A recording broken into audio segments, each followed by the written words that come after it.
The Unyielding Heir, Chapter 4. Shadows of the Past. The next morning dawned gray and restless, much like Elena's thoughts.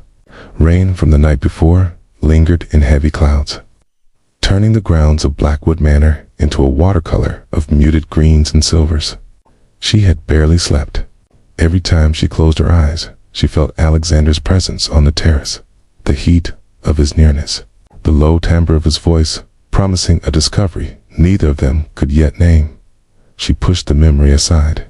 Today was for work, results, not dangerous billionaires with storm-dark eyes. After a solitary breakfast in her suite, Elena made her way to the estate's private archives, a wood-paneled library on the 3rd floor that doubled as the company's historical records room. Alexander had granted her full access the evening before. Almost as a challenge, find what you need, Elena, but be careful what you uncover. The room smelled of old leather and polished oak. Floor-to-ceiling shelves groaned under decades of ledgers, contracts, and correspondence. A wide mahogany desk sat beneath a skylight, with a modern computer terminal discreetly integrated, the only concession to the 21st century. Elena settled in, determined to map the financial evolution of Blackwood over the last 15 years. She needed hard data to back her restructuring plan, where the inefficiencies had begun, who had allowed them, and why Alexander clung to outdated loyalties. Hours passed in quiet focus. Spreadsheets filled her screen. Patterns emerged, steady growth, until about 10 years ago. Then a subtle plateau. Not decline, but stagnation disguised by aggressive acquisitions. She cross-referenced board minutes, expense reports, and personnel files. Then she found it, tucked in a digital folder labeled simply Legacy Projects, archived. It was a sub-file named Voss Foundation Initiative 2015. Curious, she opened it. What she discovered was not a business venture, but something deeply personal. 10 years earlier, Alexander, then 25 and newly, inherited control after his father's sudden death, had poured tens of millions into a charitable foundation aimed at youth, education, and mentorship in underprivileged areas, scholarships, trade programs, community centers. The scale was staggering for a company still stabilizing after the loss of its patriarch, but the results were mixed. Several projects had been plagued by mismanagement, fraud allegations against local partners, and ultimately, public scrutiny. One high-profile center in Manchester had collapsed amid scandal, dragging the Voss name through tabloid mud for months. The board had pressured him to shut it down. He had resisted fiercely, according to the minutes, until a final, bitter vote forced closure. The foundation was dissolved, funds redirected to safer, profit-driven expansions, and Alexander had never spoken publicly about it again. Elena leaned back, staring at the screen. This wasn't inefficiency. This was a scar. She printed the key documents, then delved deeper. Old press clippings attached to the file showed photos of a younger Alexander, still commanding, but less guarded, cutting ribbons at openings, speaking to groups of teenagers with an intensity that felt almost vulnerable. One headline read, "Billionaire Heir's Dream Project Crumbles, Voss's Legacy Tarnished." Another, buried deeper, "Personal Loss Drove Voss Initiative. Sources say, personal loss." She searched the name attached to the rumor, Isabella Voss. Not his mother, who had passed when he was a child, but a younger sister. Elena's breath caught. Isabella Voss had died at 19 in a car accident, months before Alexander took control of the company. The foundation had been created in her memory. Her passion had been teaching, mentoring kids who had no one else. Elena closed the file slowly.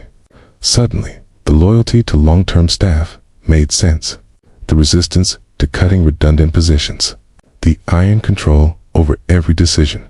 He wasn't clinging to tradition out of pride alone. He was protecting what was left, because once he had tried to build something good, and it had been taken from him, along with the one person who might have softened him. The door opened without a knock. Alexander stood in the doorway. coffee in hand, watching her with unreadable eyes. He was dressed more casually than she'd seen him, dark sweater over jeans, his hair slightly tousled, as if he'd been out in the wind. The vulnerability of the archives seemed to amplify his presence rather than diminish it. "Making progress?" he asked, voice neutral. Elena turned the monitor off. "Yes, quite a bit, actually." He crossed the room in measured steps, setting the second coffee cup beside her. Black, no sugar. Exactly how she'd taken it the day before. Observant. Always. His gaze flicked to the printed pages on the desk.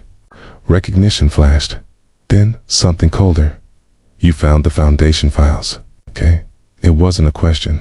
"I did," she said quietly. "I wasn't looking for personal history. It came up in the financial trail." He leaned against the edge of the desk, arms crossed. The posture was casual, but tension radiated from him. "And now you think you understand me?"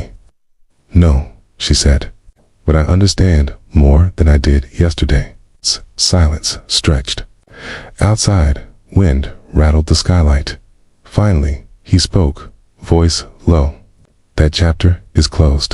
It has no bearing on current operations, doesn't it?" She met his gaze steadily. "You fight every proposed cut like it's personal, because once you trusted the wrong people and it cost you something irreplaceable." His jaw tightened. "Careful, Elena. I'm not attacking you," she said. "I'm trying to help. But I can't do that if you keep parts of this company, parts of yourself, locked away." He straightened, towering over her. "You think you can fix me along with the balance sheet?" "No," she said again, standing to level the field. They were close now, too close. "But I think you're carrying something heavier than pride, and it's weighing down everything else." For a moment, anger flared in his eyes. Then, unexpectedly, it dimmed into something raw. "You don't know what loss is," he said quietly. "Not really." "Maybe not," she admitted. "But I know what it looks like when someone builds walls to survive it." Key stared at her, the air thick with unspoken truths. Then, slowly, he reached out, not to touch her face, but to brush a stray strand of hair behind her ear. The gesture was gentle, possessive, conflicting. "You push too hard, Elena Harper, Tama, and you resist too fiercely." Alexander Voss. His hand lingered near her cheek, thumb grazing the line of her jaw for the briefest second before dropping. "Dinner again tonight," he said. Not a question, but softer this time. Almost an invitation. She should have said no, should have drawn the line. Instead, she heard herself answer, "Yes." As he left the room, Elena sank back into the chair, heart pounding. The game had changed. It wasn't just business anymore, and neither of them was backing down.